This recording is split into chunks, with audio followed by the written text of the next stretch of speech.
大家好，今天我们又来到了新的一期节目。这几天呢，我在看一些关于黑客攻击的一些资料，所以在过程中呢，我就很想聊一个话题，就是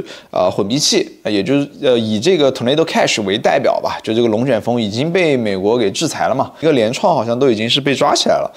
当时也引起过很多的这个争论吧，就是说先进的技术是吧？这个技术到底有没有罪？其实就跟快播王兴当年的情况一样嘛，就是我做了快播的这个播放器，你们要用它来传播色情黄色的这个影片，我好像也没干啥，但是我这样子的话就违法了的话，到底是合理的还是不合理的，就引起了广泛的讨论。包括像 V 神很少做这个第一作者去写论文，上个月我看到他还发了一篇关于这个叫 blockchain 什么 privacy 啊什么什么的这个论文呢，我也给大家粘贴在下面，就说明还是激起了这个世界里面非常深刻的一个讨论。因为 Tornado Cash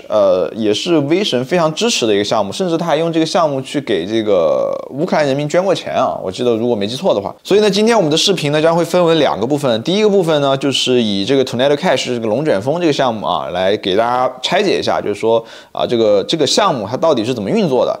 然后大概的混币器的逻辑其实是非常接近的就是一个 ZK 的应用嘛。那第2个部分呢，我们来聊一聊，就是说混币器的道德问题，就是说作为监管者到底想监管的是什么问题。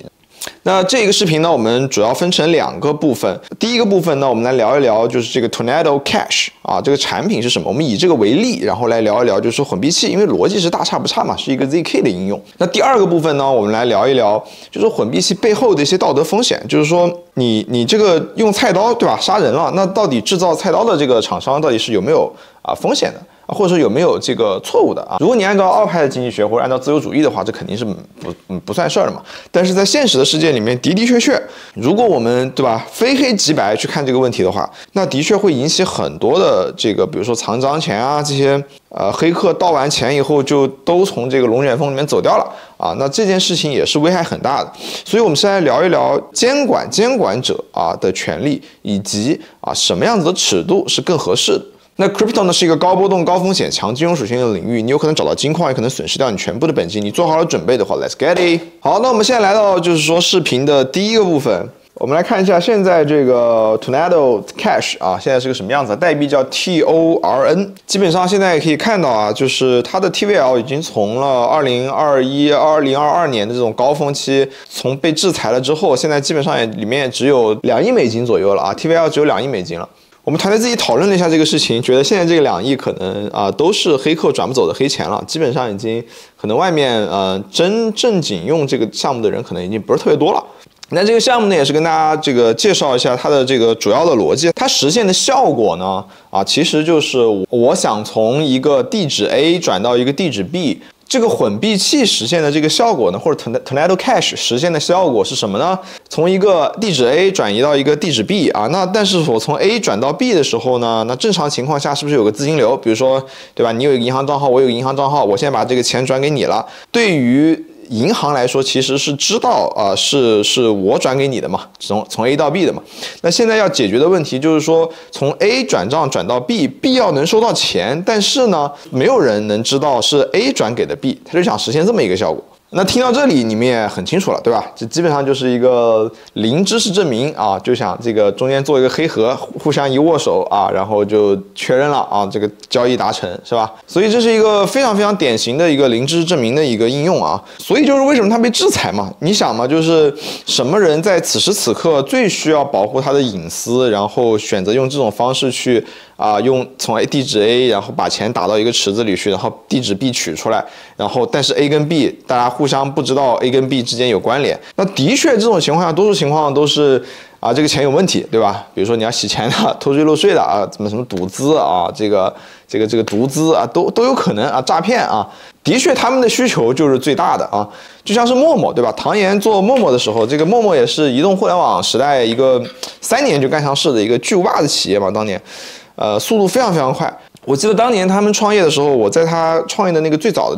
那个群里面，因为我很早是唐岩写小说的粉丝，就是他在网易做编辑的时候，我就是看他的东西。那个时候大家就是在那个群里面有一个叫恶人谷的陌陌上的组群，那个时候陌陌还不是一个被用来做什么约炮啊，就是什么 LBS 约炮的软件，大家都还想是如何 LBS 这个半陌生人的情况下，就是我能找到一些我兴趣的群组，所以最早的时候它其实是一个 LBS 的豆瓣啊，是这个逻辑。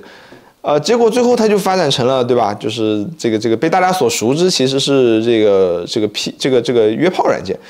所以我们的确是不知道用户的需求到底是什么东西的，就是你没有办法去监控说啊，你用的人是什么样子的。我只知道我想造这把刀，对吧？好了，那毕竟是移动互联网的故事嘛，我们还是回头看看这个 Tornado Cash 啊，这个项目到底是怎么组成、怎么实现的啊？就是这个地址 A 转到地址 B， 但是别人都不知道啊。那这里呢，其实我给大家推荐一个，如果你是硬核、非常非常硬核的玩家，你可以去看看这个哥们儿拍的视频，我觉得他做的还不错，叫 Crypto Bag 啊，这哥们儿做的这个东西都比较技术啊，一个视频可能20来分钟，写的都比较技术，但我觉得绝大部分人是用不上的啊。所以我就用大白话给你们解释一下，你们看这张图就好了。这张图呢是一个这个你可以是 A， 可以是 B， 可以是 C， 可以是 D。那么 Tornado Cash 呢，其实中间就是做了一个资金池，其实非常好理解，就是它中间就是个资金池，你理解。后面这一批什么 EFGH 这批号呢，其实就是你指定的要去提钱的号，你可以理解成赌场没有赌博这个环节，然后呢你把钱存到了赌场。我也把钱存到了赌场，他也把钱存到了赌场，那这个时候就形成了一个资金池，而你可以指定另一个人通过某一项口令把你的钱给提走，通过这样子的方式。但是由于大家的钱都混到了一起呢，所以其实你是并不知道，或者说监管者或者是其他外面的人是并不知道你究竟提的是哪一笔钱，因为这些钱就可能中间有1万个人。啊，那我只是把这1万个人的钱混到了一起，然后我把我自己属于，比如说我存了100万，我就拿100万走。它其实就是通过一个不停染色的过程。什么染色呢？就是把大家的钱放到一起啊，就可以理解为10枚硬币。哎，现在我告诉你，因为10枚硬币上本来中间有1个硬币是有问题的。现在呢，我把这个1个有问题的硬币呢，我放到10个里面混啊，搅啊，最后然后把这东西一盖啊，然后现在你随便伸手进去抽一个出来啊，把这个硬币一拿出来，没有办法判断啊，说这个硬币到底有问题还是没问题。所以威神这一次写的这篇论文呢，我还挺建议大家去看一下的。他其实就提出了一个方案，就是说隐私的转账这件事情也是可以实现，就是说定位到，你要证明你这笔钱是没问题的。那大概的原理呢，那其实就是我刚刚说的这个事情。但是它是怎么实现的呢？它其实是分成3个步骤啊，其实是分成2个步骤加1个身份。什么意思呢？2个步骤，一个是存入啊，一个是取出，对吧？这个很好理解吧？因为中间其实它是不做交易的嘛，其实它就是帮你做了个资金池。好，那存入加取出啊，那这个中间还有一个身份，这个身份叫做relayer 啊，就是这个中继者啊。好，我们先说这个存入的部分。那你存入的这个钱，比如说你是一个 A 啊，我这个小 A 啊，把这个钱打进来了，你的地址会生成一个这个 commitment hash 啊，就是变成一个哈希值啊。那这个哈希值呢啊，是通过一个 K 值跟一个 R 值啊，就是说组合啊，可以算出来这个哈希。然后呢，再通过一个默克尔数啊，就是把你刚才得到的这个哈希值，就是这个 commitment hash 植入到这个默克尔数的这个过程中去，让你可以溯源啊，我知道这个你在哪儿啊，是有这么回事儿啊。这个时候呢，存入的过程就完成了。那么其次呢，就是我要取钱了，这个时候你呢就可以指定一个新地址，随便啊，老地址也行，就是一个跟这个东西毫不相关的地址，用这个地址呢提交你这一串哈希值，然后输入进来，它只用追踪到说这个哈希值是对的，就是你刚刚的这个哈希是对的，以及你的这个默克尔数的这上面有一个这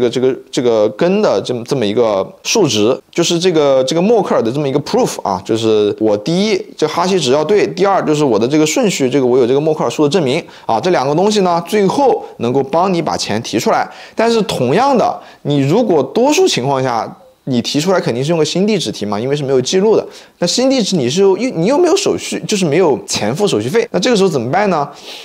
通常呢，你也可以选择你用一个地址给他转钱啊。这个时候呢很痛苦，你就是不想让别人知道这个 A 跟 B 是关联的。那如果你用 A 相关联的地址给 B 转钱，总有痕迹。所以这个时候呢，就出现了我们说的2个环节之外的第3个身份啊。身份是什么呢？就是这个中继者。这个中继者就是说这个 relayer 来帮你干什么事情呢？帮你来付这个 gas 费。你取的时候，实际上是我存，然后我指定了一个地址，让这个中继者这个 relayer 来取。什么意思呢？你就可以理解为我这么说可能会形象一些，但是我并不是想引导大家说 Tornado Cash 是一个违规的项目。但是这个比喻确实比较恰当，就是假设你这笔钱有问题，假设这笔钱，大家看过那个前阵子张艺兴拍的那个电影吧，就是讲那个什么诈骗的那个网络诈骗的这个事儿，就是你这个诈骗的资金到了银行卡之后，然后它分散到了不同的银行卡，这个时候你真正实控的这些犯罪分子其实是不会去取那个钱的，所以他当时电影里面有一幕，就是那个东西叫车手，什么意思呢？就是一堆骑摩托车的人，呱，然后散到这个城市里面各个角落去 ATM 上把现金取出来。对吧？因为现金就是比较难追踪嘛，就断网了嘛。他为什么没直接取？还等于让了一个车手取，对吧？那这个车手取完了以后，那个车手就给他收点费用嘛。比如说你取了1万块钱，那你就给车手，比如说给3个点、2个点，对吧？给个2、3万块钱啊，那么就作为你车手的费用。那你就戴这个头盔，你就冒险去取这个事情啊，就是这个逻辑。但如果说不违法的逻辑呢，是什么逻辑呢？就是我指定一个美团的跑腿，帮我去餐厅取一个这个包裹。这个包裹里面呢，只不过恰好是钱，可以理解这个逻辑吧？反正本质上就是跑腿逻辑啊。这个中继者就是跑腿逻辑。然后这个中继者帮你付完了这些钱啊之后呢，手续费之后，然后我从你取的这个钱里面呢，我再 charge 你一点费用，就是作为我的这个辛苦费。所以呢，你就可以理解为他也是在这个relayer 做这门生意的人呢，你就会去监听有谁在转账，然后呢，你就去接单啊，接完单以后呢，你就帮他把这个跑腿的活给干了，你就拿到钱了。那我们大白话解释呢，它的过程就是这么一个过程了。好，那第一个部分呢，我们刚刚已经聊完了，就是说以这个 Tornado Cash， 然后作为一个项目的案例来拆解一下它的逻辑是怎么实现的。那各个链上呢，其实也有自己其他的一些混币器，但是大差不差，逻辑都是基于这个逻辑，就是大家共同把钱存到一个池子里面来，然后你们再通过一个零知识的这个证明的应用，然后逻辑，然后来把这个钱给取出来啊。只不过说怎么优化这个过程，对吧？比如说你打开这个 Tornado Cash 啊，现在已经是直接那个访问它网址好像已经被封了，你现在它是存在这个 IPFS 上面的，就是我看一看就是大概它前端页面就长成早期就长成这样啊，只不过说有的呢早期是分池子啊，你存 0.1 就到 0.1， 你存100个以太坊就到100个以太坊，然后好像发布了那个新的版本是去年还是前年发的那个新的版本，就等于可以共用一个池子啊，这样子呢就是更不容易被发现。所以呢，这个混币器呢也是有一个要求的，也就是说它是一个极度依赖规模效应，所以它是一个马太效应很强的东西。就你的这个池子订单，这个池子越厚，池子越深啊，就越不容易被发现。你的这个用的人越多，你就进出出嘛，这个池子进出出你就很难追踪。但是呢，如果你说你这池子小，总共就比如30-50号人，对吧？那你进来出去30-50号人，这个查账其实还是比较容易的，所以我们也可以知道它是一个比较依赖就是规模效应的。一旦被监管，比如像现在的这个龙卷风被监管了之后呢，你这个 TVL 就一落千丈之后，你就很难再回到你的鼎盛时期了。所以顺着这个话题呢，我们就来引出一下我们第二个部分啊，就是说Tornado Cash 到底或者混币器这件事情啊，到底就是说这些道德上的风险，如果要监管到一个什么样子的度才是一个比较合适的？那我先说我自己的观点就是说，首先我觉得监管这次 Tornado Cash 我认为是比较合理的。21年吧，我记得好像是它的这个 Tornado Cash 转账出去的钱有大概76亿还是80亿美金，反正是接近100亿美金的一个数字。非常大的这些钱，而这些钱呢，中间确实有大部分都是牛市的时候嘛，妈的黑客就去攻击，然后黑客赚的这些黑钱吧，然后都在这个池子里面通过混币器的方式然后出去了。所以这个给调查取证就造成了极大的困难之后呢，确实在这种数字犯罪上面呢，属于广阔天地大有可为吧，就这些人对吧，打冒号的就给了黑客一个非常好的退出机制。如果说没有混币器这个机制呢，哪怕我去黑了钱以后，其实由于这些链上都是有记录的，所以你这笔钱其实很难花掉。这就跟你贪官贪了钱以后，我靠，很多人就不敢花嘛，没办法嘛，不怎么敢花嘛，就跟现实世界里面你要去洗钱的逻辑是一样的。但是呢，如果我链上给了你一个方式，这个方式恰好它能洗钱那你不就对吧，退出无压力了？那有技术能力的人总想去黑点钱，那这个事情确实是不太科学的。所以我觉得监管呢是有必要的。所以我个人的态度是，这个事情监管是完全没有问题的，但是抓人抓这个联创，就除非他确实在这个中间涉及了洗钱的问题，或者说帮什么这个不该去碰的资金，然后去处理了这个资金的问题。所以呢，我去查了一下他们2个创始人到底是什么罪名进去的。他确实也不是因为说他做了这个东西进去了，然后他是因为被指控这个帮朝鲜的这个黑客组织，然后去洗钱。就可能参与了一些政治上的问题。就是这个叫什么 Lazarus Group， 我是一直知道这个组织，但不知道这个组织的名字叫啥。就是不是一直传言说韩国政府不是朝鲜政府组织了一票黑客，然后一直在链上这个搞钱吗？给自己的这个国家做这个军费支持。我不知道你们听没听过这个事儿啊？然后我一查，好像还是件很公开的事情。我最近对这个事情还产生了比较大的兴趣。如果你们对这个事情也有兴趣的话呢，欢迎大家留言一下，就是说对这个组织有没有兴趣啊？有兴趣的话，我们单独开一期节目，我去研究一下这个 Lazarus Group 到底做了点啥。那回到我们刚刚聊的，就是说混币器的这个道德问题吧。我觉得有几个点，其实我是挺想分享一下的。就是首先，这个东西只是一个新壶装旧酒。就是这个旧酒是什么呢？其实在现实世界里面，你同样有非常多的地方在藏钱，对吧？比如说我们分享过的像 PAXG 那个黄金稳定币我们自己讨论，团队内部讨论，就是觉得说它市值那么大，对吧？流通盘那么小，那这些钱应该就是有人在比如说藏钱的一个地方，对吧？因为它其实不收税嘛，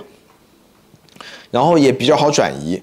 比你扛着黄金肯定是要转移更方便一些的。那其次呢，在现实中，就是说数字世界有这样子的藏钱方式，那现实中也是有很多的。我们刚刚在第一个部分其实已经讲过的，赌场就是个非常非常好的案例，对吧？因为就这种涉及储值的大额储值，就是赌场虽然没有银行牌照，但是它某种程度上来说，你是很多时候是把你的赌资存在了赌场，帮你寄存，以一个充值或者预付的逻辑帮你储存在这里，你可以在这里消费、吃饭、住酒店，对吧？你可以在这里赌博，然后你取钱的时候呢，你还可以把它取走，甚至于你是大客户的话，它还可以，比如说在澳门，对吧？存了钱，你在马来西亚取，这也是可以的。所以它某种程度上已经执行了像是银行或者是清算机构的这么一个功能，而又由于你可以理解为它的存取是有记录的，但是它的这个中间的活动是无记录的。为啥呢？因为你在赌场去赌博去赚钱还是赢钱，本质上这个东西是没有办法监控的，它是一个你就像是链下行为，大家明白我的意思吧？就大家诟病说 GameFi 是个中心化的，对呀，你这个游戏过程这个计算，你只是把结果上链上去了，但是如果你玩游戏的这个过程作弊了，那你是不是就作弊了呢？那同样的，这个转账这个现实中藏钱也会面临这个问题，所以像这种赌场为什么也是高危的监管区域，都是因为这些原因。